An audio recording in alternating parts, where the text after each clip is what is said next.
Hello friends, this is Netrali Patil from Arihan College of Arts, Commerce and Science, Bavdhan, Pune, Department of Information Technology. Today we are going to learn about Chapter 2 E-Commerce and E-Governance. In previous session we learned about modes of payment, forms of e-commerce and e-commerce technology. Today we are going to learn about e-governance. Let's start with the session. What is e-governance? E-governance expands to electronic governance is the integration of information and communication technology in all the processes with the aim of enhancing government ability to address the needs of the general public.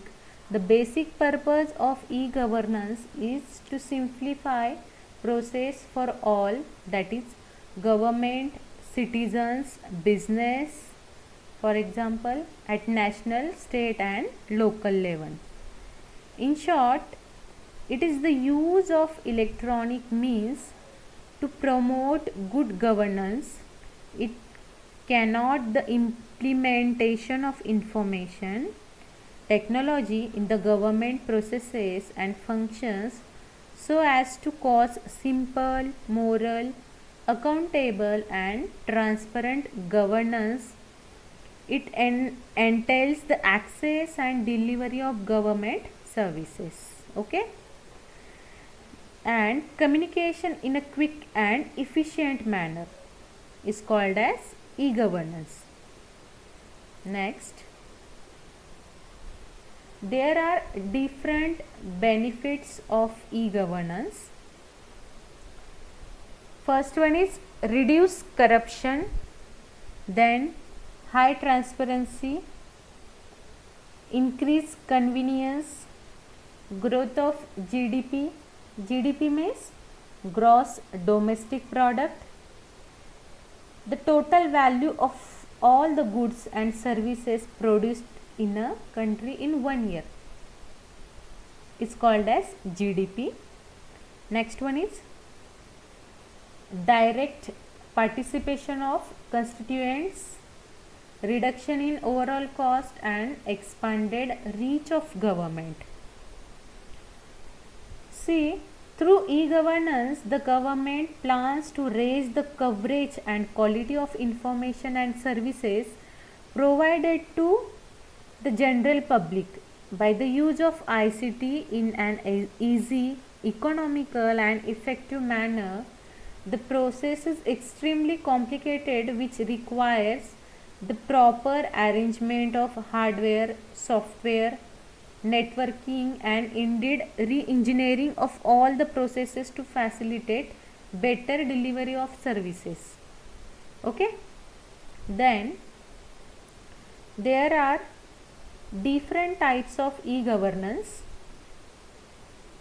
First one is G2C, next one is G2E, third one is G2G and fourth one is G2B. Let's see one by one. First one is G2G. What is G2G? G2G is government to government. See, when the exchange of information and services is within the periphery of the government is termed as G2G interaction. This can be both horizontal, that is among various government entities, and vertical, that is between national, state and local government entities and within different levels of entity. In short, what is G2G? The government to government refers to the interaction between different government departments, organizations and agencies. In G2G, government agencies can share the same database using online communication. The government departments can work together. In conclusion, G2G services can be at the local level or the international level. Likewise, it provides safe and secure interrelationship between domestic or foreign government. Okay, got it? Next one is, see, this is the diagram for G2G. It includes citizens, employees and business NGOs, civil society. Next one is G2C. What is G2C? G2C is government to citizen. In this, the interaction amidst the government and general public in G2C interaction. Here an interface is set up between government and citizens which enables citizens to get access to wide variety of public services. The citizens has the freedom to share their views and grievances on government policies anytime, anywhere. In short, the government to citizen refers to the government services which enables citizens to get access to wide variety of public services. Most of the government services fall under G2C. It helps the ordinary people to reduce the time and cost to conduct a transaction. A citizen can have access to the services anytime from anywhere.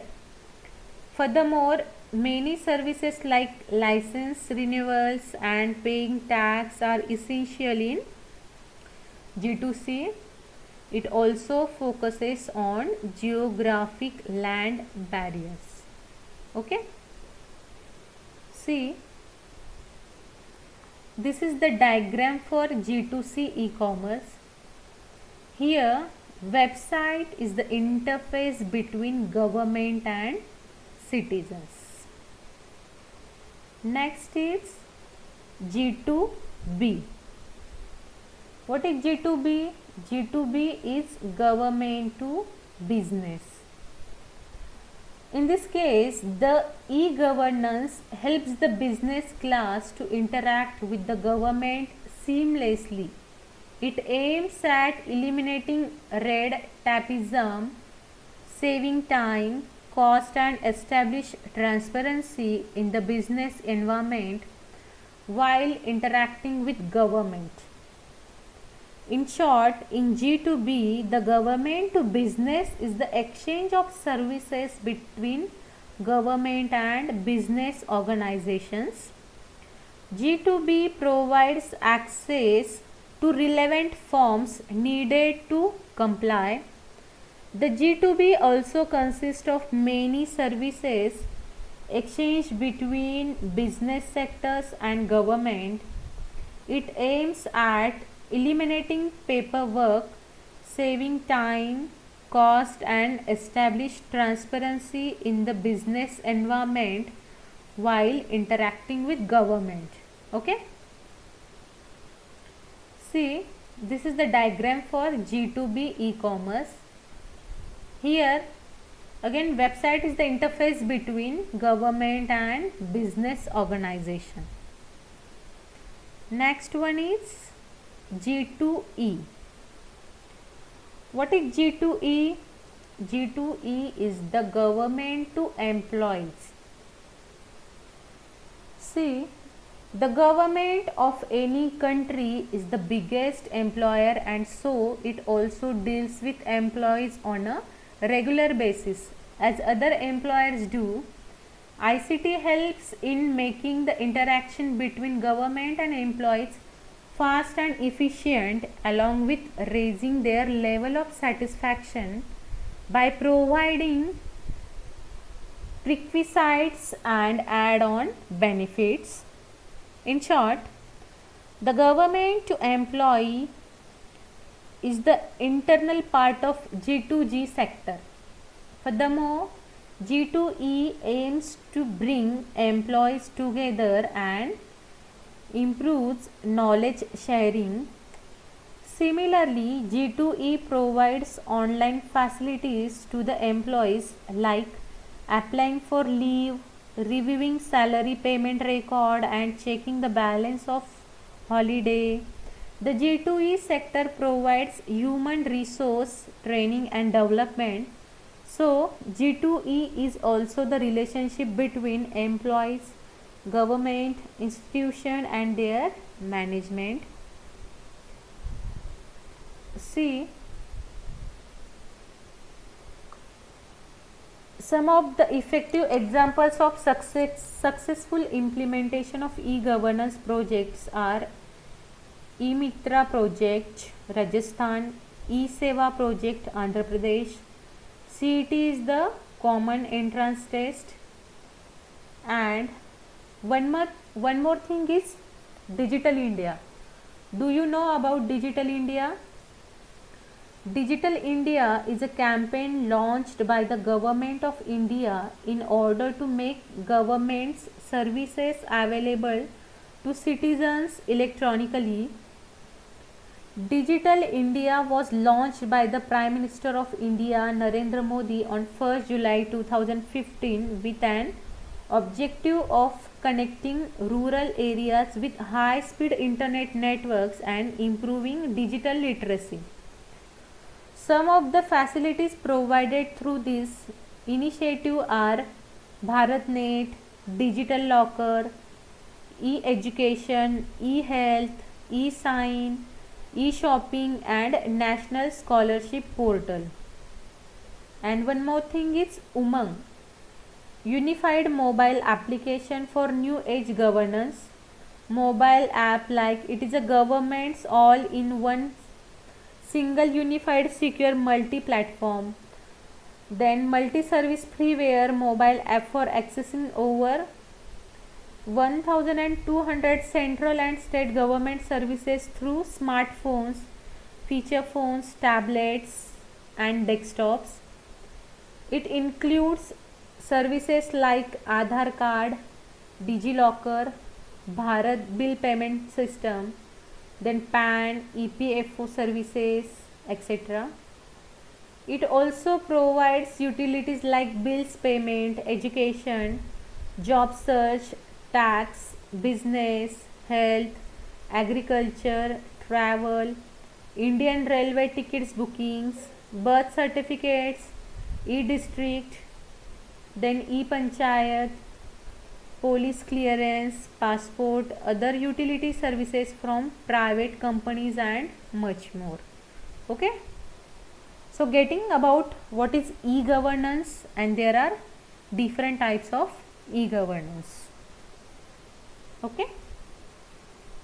So dear student, I hope you like this session. In the next session we will go for further things. Thank you.